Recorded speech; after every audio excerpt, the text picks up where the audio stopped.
To talk about 50 years is really very difficult because 50 years seems now to have passed so quickly that it doesn't seem possible. But I think that what the 50 years has meant more to me than anything else is that I respected Bob immediately when I met him, and that respect has grown year by year by year to the point now that I find him the most extraordinary person I've ever known, and also the most exciting and real artist that I have ever known. He has said that he is his work is Bob, and it's perfectly clear that that's exactly what it is. Connection. That which is created creates. Plants make seeds, birds make eggs, and artists make art. The creation of the beginning is itself the beginning. To make, one must be, and being has no beginning and no end. It is process, and the acceptance of process is being.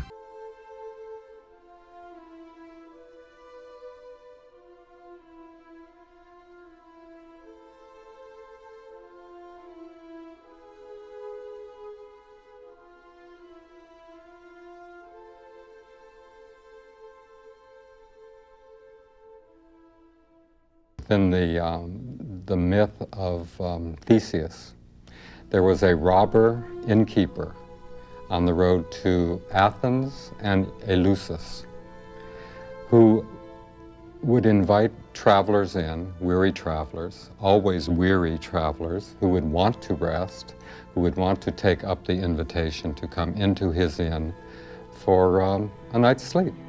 Well, the thing about this particular inn was that it had only 2 beds, and one was a short bed and one was a long bed.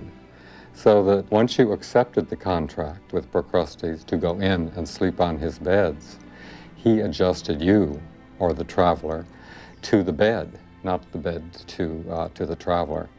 So that short people usually ended up on the long bed and were stretched, in all directions to fit.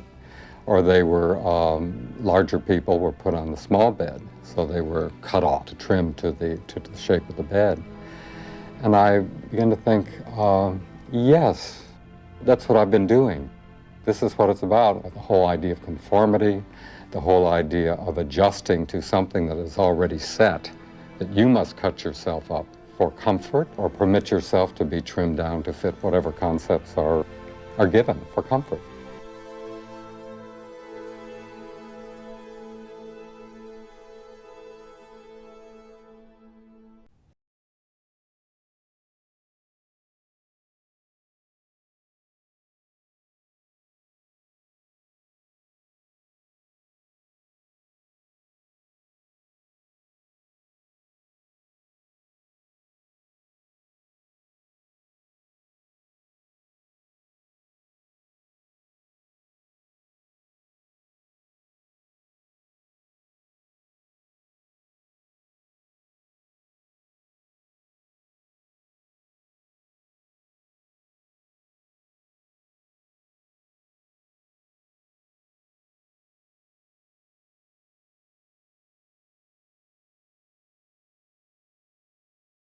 Go to a work, and I don't care what work it is, and I don't care when it was done, with not cynicism exactly, but with the knowledge that there is an inside and an outside of the frame.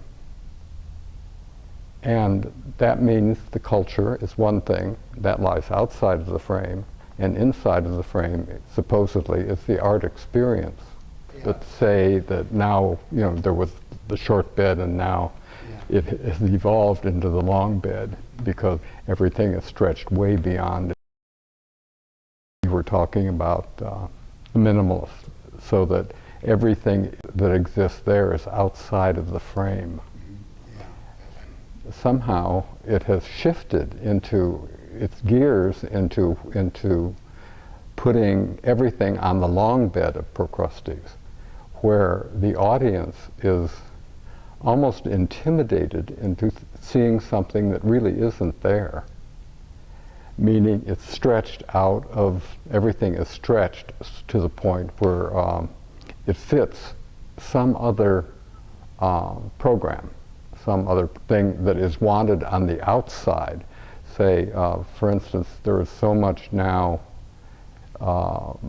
dependent upon value being monetary or materialistic. I mean, that painting, sculpture seems to be very dependent on its value making on how much money it costs, how much it can move into a whole system that is based on the auction houses, the collectors, the curators.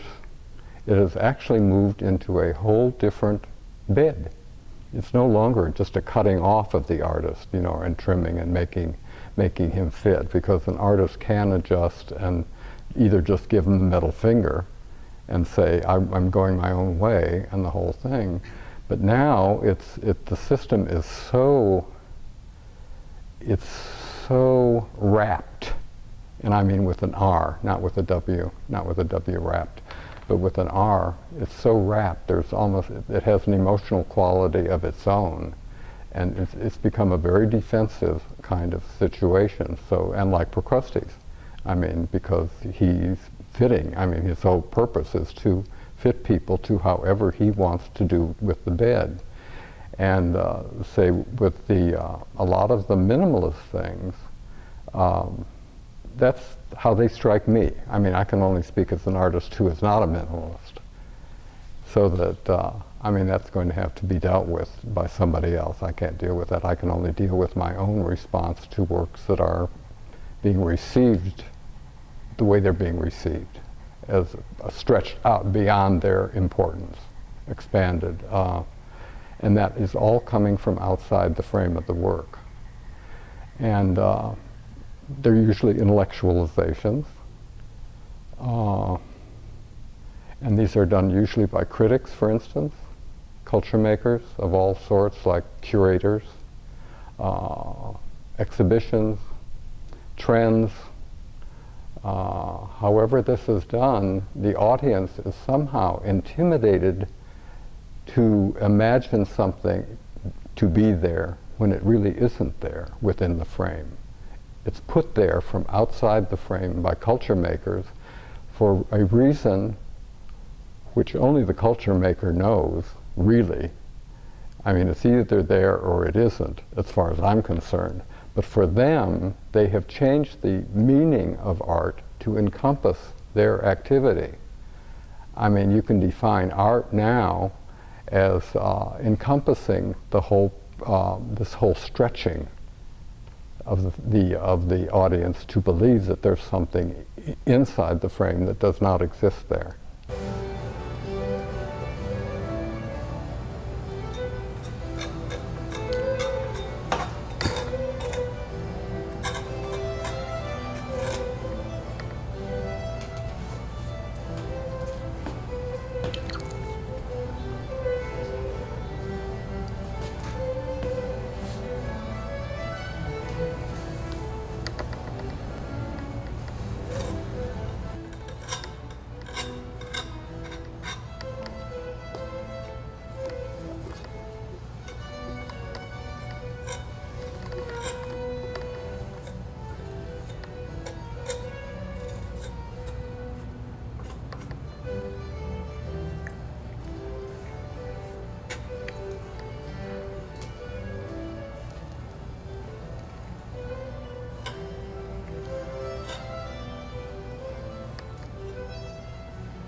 that I have always worked with the naked body, and I never would call it a nude. It's a naked body. I mean, to pretend that it's a nude just to make it comfortable for somebody else, I would not do that. I mean, they are naked human beings, and they are absolutely, the naked human being, to me, is what we're about. If it's clothed, it's dated. Immediately it's dated. I mean, if you do a piece, a portrait, for instance, of a naked male or a naked female, they can exist at any time. I mean, immediately it's a timeless thing because we all have bodies and we all take our clothes off for one experience or another, and one of the primary ones we take our clothes off for is sex, which is an immediate, intense experience. If you put on clothes, you're immediately stating that you are involved in a cultural situation as a human being. As a naked human being, you have actually covered your sexuality so that you can perform socially in a way that is acceptable to the group. So that you are immediately saying, I am vulnerable to persuasion. You have put yourself on the long bed, and asked to be stretched. For me, I find the human body the most beautiful thing. But it's the human body, naked, and usually frontal, and a very simple kind of statement, which to me is the purest statement that can be made. It's made impure outside of the frame. It doesn't exist in the body. How could it? And yet the same people who would say, made in God's image, for instance,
it means not just the body, not just the physical part of us, but the mental part. I mean, I don't deal, say, for instance, with the male body. I don't deal with phalluses.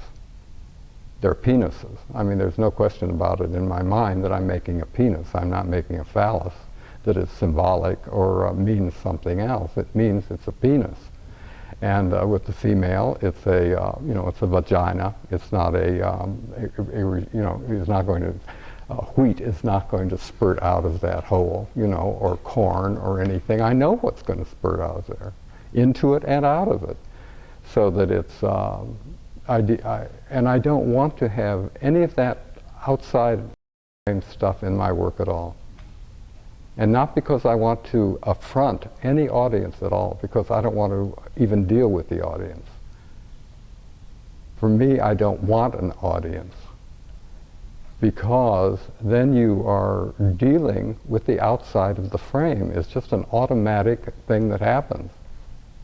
And the whole process, I think, is to eliminate the exterior of the frame and deal honestly with what's inside the frame, which is your own ability to create work.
If you use the naked body the way I use it, a lot of people do feel affronted.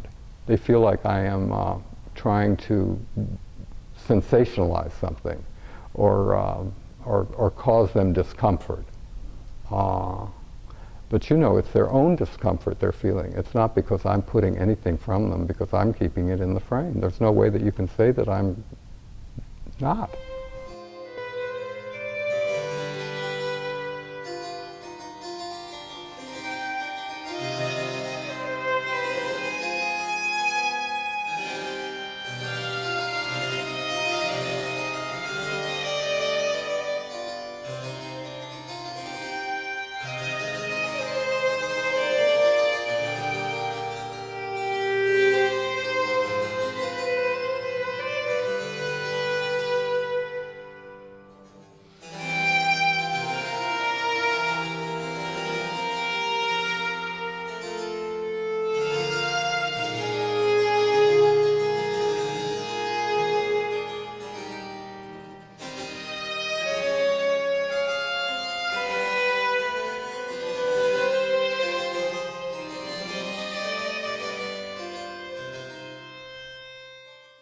What you actually feel, and to examine yourself far enough that you can be honest with yourself so that you don't need any ism whatsoever, that you can create out of how you have created yourself from working, is, for me, the challenge. That's me. People, I mean, my God, think of all the religious people who have created just marvelous works of art. I mean, just works that just invite you to respond to them. They do, but they invite you inside the frame. They don't stand on the outside of the frame at all. They are on the inside because they absolutely believe in what they're doing.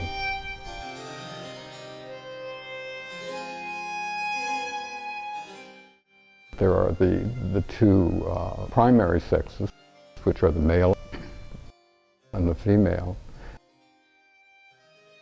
And then I think you have the homosexual female, and then you have the homosexual male. So that, for me, you have four definite sexes that deal with what we call the human condition.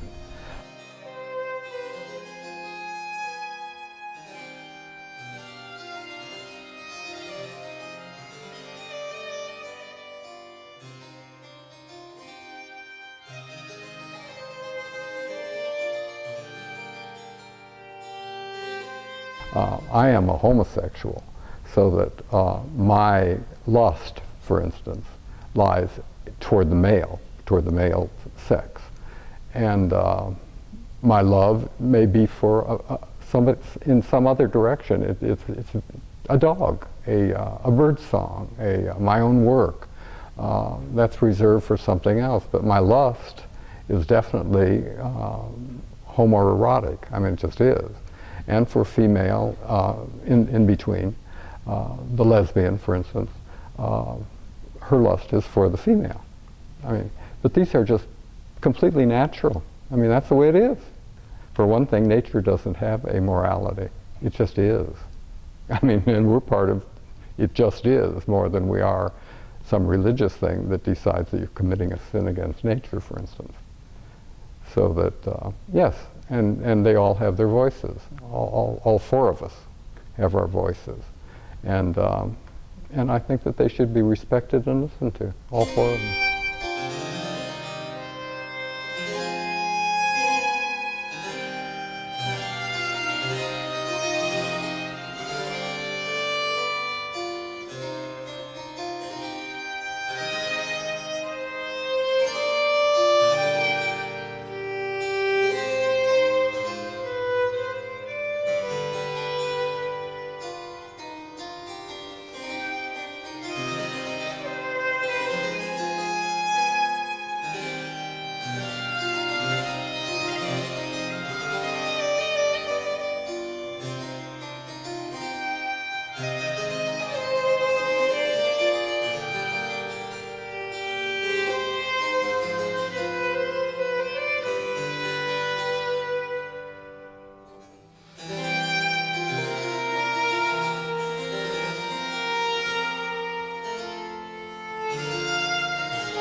When is the work finished? I mean, say if the work ends, it ends, and it's finished. It can't be carried at another step in development at all, any more than you could carry your own life. Say if I died with a heart attack or something, halfway through a studio development like this big bunch of work here, then it may even look unfinished, but it isn't unfinished. It's never unfinished.